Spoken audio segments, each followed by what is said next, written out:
देहादेही एक सूर्य प्रकाशक सहस्त्रस्मिवा. जसं सूर्याचा अनेक प्रकाश पडतो, अनेक घागरीत दिसल्या जातो सूर्य खाली, पण सूर्य एकच आहे. त्याप्रमाणे सर्व घटी राम आहे. छान प्रमाण दिलं महाराजांनी. सगळीकडे भगवंत व्यापक आहे असं ज्ञान सांगितल्याच्या नंतर रघुगण विचारतो. रघुगण म्हणतो, महाराज प्रश्न विचारला, म्हणला महाराज शरीराचा संबंध कोणा संग आहे? जडभरताने सांगितलं शरीराचा संबंध इंद्रिया संग आहे. ज्ञानदेव नाही का? मग त्यांनी विचारलं इंद्रियाचा संबंध कोणा संग आहे? जडभरत म्हणले इंद्रियांचा संबंध मना संग आहे. मग म्हणले मनाचा संबंध कोणा संग आहे? त्यांनी सांगितलं मनाचा संबंध आत्म्या संग आहे. मग म्हणले महाराज जसं शरीराचा संबंध इंद्रिया संग, इंद्रियांचा मना संग, मनाचा आत्म्या संग, तसं म्हणले एका चुलीवर पातेलं ठेवलं, पातेल्यामध्ये दूध टाकलं, दुधामध्ये तांदूळ टाकले आणि खाली चुलीला जाळ लावला. तर म्हणले चुलीला जाळ लावल्याच्या नंतर अगोदर बघून गरम होईल, ते पातेलं गरम होईल, मग दूध गरम होईल, मग तांदूळ गरम होतेच ना? महाराजांनी सांगितलं हो होते. मग जड भरत म्हणतो, रघुगण म्हणतो भरताला, जड भरताला म्हणतो रघुगण की महाराज मग त्याप्रमाणे पहिल्यांदी शरीराला त्रास होईल, शरीरापासून इंद्रियांना त्रास होईल, इंद्रियापासून मनाला त्रास होईल आणि मनापासून आत्म्याला त्रास होईलच ना. जसं इकडं चुलीला पेटू घातल्यावर पातेलं गरम होईल, पातेलं गरम झाल्यावर दूध गरम होईल, दूध गरम झाल्याच्या नंतर तांदूळ गरम होतेच, त्याप्रमाणे आत्म्याला बी त्रास होईल ना. असा म्हणल्याच्या नंतर जड भरत म्हणतात, राजन तुम्ही ज्ञानासारखं बोलतात. म्हणले काय म्हणले? तुम्ही बोलतात ज्ञानासारखं पण तुम्ही ज्ञानी नाही आहेत, अज्ञानी, पण बोलणं तुमचं कसं आहे ज्ञानासारखं. स्वतःला ज्ञानी समजून बोलायला लागलात पण अज्ञानीच म्हणले तुम्ही. जड भरताने असं म्हणल्याच्या नंतर जड भरत म्हणतात, अकोविद कोविद वाद वादान वदश्यतो नातिविदा वरिष्ठ न सूरयो हि व्यवहारमेनं तत्वं वमर्षीन सहा मनन्ते. महाराज जडभरतांनी सांगितलं, अरे राजन तुम्ही या विकारयुक्त सर्व विकारयुक्त पदार्थांची निर्विकारी ब्रह्मासंग कशी तुलना करू शकता? दूध विकारी, पातेलं विकारी, तांदूळ विकारी, चूल विकारी, हे सगळं विकारयुक्त वस्तूंची तुम्ही निर्विकारी भगवंतासंग बराबरी कशी करू शकता? त्या निर्विकार ब्रह्माची आणि या विकारयुक्त वस्तूंची बराबरी कधीही होत नाही असं म्हणले. राजन एका आश्रमामध्ये महंत होते म्हणले. एक जडभरत सांगतात एका आश्रमामध्ये एक महंत होते, तिथले अध्यक्ष. आश्रम होता मोठा, अनेक शिष्य होते त्यांचे, आणि अनेक शिष्यामध्ये एक दिवशी एक पाठ चालू होता, त्यांची प्रवचन चालू होतं आणि प्रवचनामध्ये एक शिष्य मृत मेलेला आहे. एका शिष्याचा जीव शरीरातून निघून गेला. जीव गेल्याच्या नंतर सगळे रडू लागले. सगळे काय करू लागले? जीव गेल्यावर काय करते सगळे? रडते. सगळे रडू लागले शिष्य. पण सगळे रडत असताना तिथले जी महंत होते का, तिथले मेन अधिकारी जे संत एकदम मोठे महंत, सगळे रडायले तर ते एकलेच हसायला लागले. ते एकले हसायले. मग सगळ्यांनी विचारलं, महाराज अहो इथे एक माणूस मेले गेलाय, त्याचा जीव निघून गेलाय आणि सगळे रडतात, तुम्हाला हसायला काय झालं? तर त्या महाराजांनी सरळ उत्तर दिलं, म्हणले गेलेल्याला कोणी बघितलंय का? काय म्हणले? जो याच्यातून गेलाय तो कोणाला दिसला का? नाही. आणि जो तुमचा आहे तो तर इथंच पडलेला आहे म्हणले. ज्याला तुम्ही जे काय असेल त्याचं नाव असेल, जे ज्याचं नाव आहे तो माणूस तर इथंच पडलेला आहे आणि गेलेला तुम्हाला दिसला नाही. मग तुम्ही रडता कोणासाठी? ज्याच्यासाठी रडता ते तर इथंच आहे. असं असणार आहे. त्या महंताने उत्तर दिलं. सगळे तर लक्षात आलं नाही कोणाच्या काही. त्यांनी सांगितलं, अहो शरीर जरी अनेक असले, हे शरीर तर नश्वर आहे. कसं आहे? नश्वर शरीर आहे, पण आत्मतत्व एकच आहे आणि ते आत्मतत्व कधीही मरत नाही. शरीर मेले जात असते, आत्मा हा कधीच मरत नाही. त्या महंतांनी सांगितलं पण त्यांच्या लक्षात आलं नाही. एक वेळची गोष्ट आहे, एक वेळची कथा आहे. महादेव आणि पार्वती एका वाट्याने जाऊ लागलेले होते. वाट्याने जात असताना एका वृक्षाखाली 4 संकादिक जे आहेत ना, बारीक बारीक 5-5 वर्षाचे, ते कथा करीत बसलेले होते. मग त्यांची कथा चालू होती. महादेव पार्वतीने त्यांना बघितलं. पार्वती मातेला असं वाटलं, जगदीश जगाचे मालक महादेव त्यांच्या समोरून जायलेत आणि हे उदंड लेकरे की देवाचं दर्शन सुद्धा घेतलं नाही यांनी. आणि महादेव तिथून जात असताना पार्वती मातेने त्या लेकरांना काय केलं? श्राप दिला. म्हणले उंटासारखी उदंड दर्शन सुद्धा घेतले नाही. त्यांनी श्राप दिला. म्हणले उंट व्हा, म्हणल्या उंट होता तुम्ही. असा श्राप दिल्याच्या नंतर ते संकादिक जे आहेत ना, ते उंट झाले. पण त्यांची कथा बंद नाही झाली. उंटाच्या शरीरात ही कथा चालूच आहे. मग कथा चालू असल्याच्या नंतर महादेव जेव्हा कैलासावर गेले, माता पार्वतीला म्हणले, देवी तुम्ही ज्यांना श्राप दिलाय ते कोण आहेत माहिती का तुम्हाला? देवीने विचार म्हणल्या, नाही माहित नाहीत कोण आहेत. त्यांनी सांगितलं, ते संकादिक आहेत, ब्रह्मदेवाचे मानसपुत्र आहेत. ते वयाने जर बघितलं तर माझ्या एवढं त्यांचं वय आहे. भोले बाबा म्हणते माझ्या एवढं वय आहे त्यांचं, पण ते दिसायला 5 वर्षाचे दिसतात. माता पार्वती म्हणल्या, मला माहित नव्हतं, चला त्यांना माफी मागू.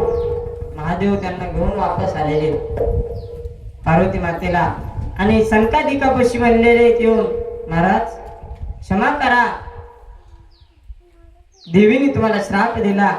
भगवान भोले बाबाने त्यांना कृपा दृष्टीने बघितलं की ते असणारं त्यांचं शरीर परत संकादिक मानवाच्या शरीरात आले.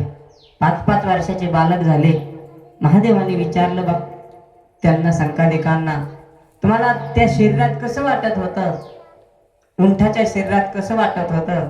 असं विचारल्याच्या नंतर ते सांगतात, भोले बाबा या शरीरापेक्षा तिथं चांगलं होतं. म्हणले का?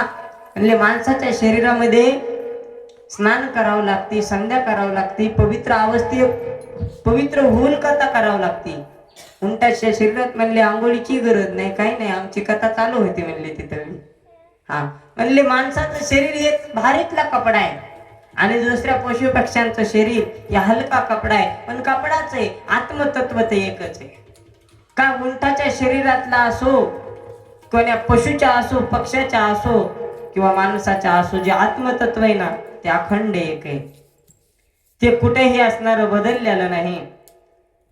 सर्वांच्या शरीरात एकच आहे असं असणारं सांगितलं. बोला गोपाल कृष्ण भगवान की जय. आणि असं सांगितल्याच्या नंतर त्या रघुगणाने विचार केला, महाराज आत्मतत्व जर एकच आहे पण मला कळा नाही. मग महाराज तुम्ही काहीतरी सांगा ना, मला आत्मतत्व कसं कळल, मला ज्ञान कसं होईल? रघुगण विचारतो, मला ज्ञान वनामध्ये गेल्यावर होईल का? मी आत्ता वनामध्ये निघून जातो. असं म्हणल्याच्या नंतर भरतजी म्हणतात, रघुगणा, जड भरत सांगतात, रघुगणा वनात गेल्याने जर ज्ञान होत असतं तर म्हणले कोल्हा वनातच जिंकतो, जीवन जगतो, जन्मतो बी वनातच, कोल्ह्याला ज्ञान झालं असतं. म्हणले तपस्या केल्याने जर ज्ञान झालं असतं तर अहंकार आला नसता. म्हणले तपस्या करणाऱ्याला अनेकाला अहंकार आलेला आहे आणि मी दुसऱ्या कोणाची कथा सांगत नाही. म्हणले जड भरत म्हणतात, अहम पुरा भरतो नाम राजा, विमुक्त दृष्ट श्रुत संगबद्ध, आराधनम भगवत इह मानो, मृगो भुवं मृग संगादतार्थ. राजन, मी पूर्वीच्या जन्मामध्ये भरत नावाचा राजा होतो आणि भरत नावाचा राजा होतो. मी सर्व सोडून सगळ्या गोष्टीचा त्याग करून वनामध्ये निघून गेलो राजन. पण वनामध्ये जाऊनही मला हरणाच्या गर्भाला जावं लागलं. पण भगवंताची असीम कृपा, माझी स्मृती गेली नाही, या जन्मात ही माझी स्मृती गेली नाही, माझ्या ध्यानात आहे सगळं. राजन, जर मुक्त व्हायचं असेल, जर ज्ञान प्राप्त करायचं असेल तर म्हणले आपल्यापाशी मोठे मोठे रत्न आहेत. आपल्या या देहामध्ये मोठे रत्न आहेत सांगितले. जडभरतजी म्हणतात आपल्यापाशी कोणते रत्न आहेत? मन, बुद्धी आणि चित्त असे 3 प्रकारचे रत्न आहेत आपल्या शरीरात. मन आहे, बुद्धी आहे, चित्त आहे. आणि या रत्नाला फक्त म्हणले या रत्नाला चोरण्यासाठी चोरबी, या रत्नाला चोरापासून वाचवायचंय. कोणते चोर आहेत? त्यांनी सांगितलं मन, बुद्धी आणि चित्ताला चोरण्यासाठी अविद्या, अहमता, ममता असे वेगवेगळे चोर आहेत. या चोरापासून मन, बुद्धी, चित्ताला काय करायचंय म्हणले? सांभाळायचंय. आणि मन, बुद्धी, चित्त जर त्या अहमता, ममता, अविद्येमध्ये जर नाही ना गेलं तर रोगना मोक्ष प्राप्त होतो असं सांगितलं. त्यांना रोहगणाला असं सांगितल्याच्या नंतर बोला गोपाल कृष्ण भगवान की आत्मबोध झालेला आहे. त्यांनी चिंतन केलं, संतांपाशी बसून संत संग केला आणि रोहगणाला ज्ञान झालं. भरत 3 आहेत. भरत किती झाले? 3 झाले. एक दशरथ नंदन भरत, दुसरे जड भरत आणि तिसरे शकुंतला नंदन दुष्यंत कुमार चंद्रवंशी भरत. पहिले भरत भक्तियोगी होते, दुसरे ज्ञानयोगी आणि तिसरे कर्मयोगी. अशा या 3 भरतामुळे या आपल्या भारताचं नाव भारत पडले आहे. 3 भरत झाले. भक्त, ज्ञान आणि कर्मयोगी असे 3 भरतामुळे काय झालं? भारताचं नाव भारत पडलं. पण जेव्हा या आपल्या भारतावर परचक्र आले ना, परचक्र आले तेव्हा त्या परचक्र आलेल्या विदेशी आक्रमण केलेल्या त्यांनी पहिलं काम इथं येऊन एक केलं, आपल्या इथल्या जाग्यांचे नाव बदलले. जाग्यांचे काय केले? नाव बदलले. भारताचं नाव इंडिया केले. इंडिया.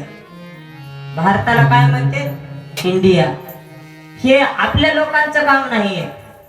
हे आक्रमण केले बाहेरून आलेल्या लोकांनी बदललेले नाव आहेत. भारताला इंडिया म्हणले. इंडिया नाव दिलं. अहो आपला भारत, याला नाव किती छान छान आहे. हिंदू राष्ट्र म्हणलं जातं. असे जम्बूद्वीप म्हणतात, पण भारताला इंडिया म्हणले. इंडिया असा शब्द आहे, याचा जर अर्थ लावला तर इंडिया या शब्दाचा अर्थ असा होतो, हा स्त्रीलिंगीही नाही आणि पुल्लिंगीही नाही, नपुंसकलिंगी अर्थ निघतो याचा. असं नाव इंडिया भारताला दिलं. हिंदुस्तान नाव किती छान आहे, पण त्या परचक्रांनी भारताला इंडिया म्हणले.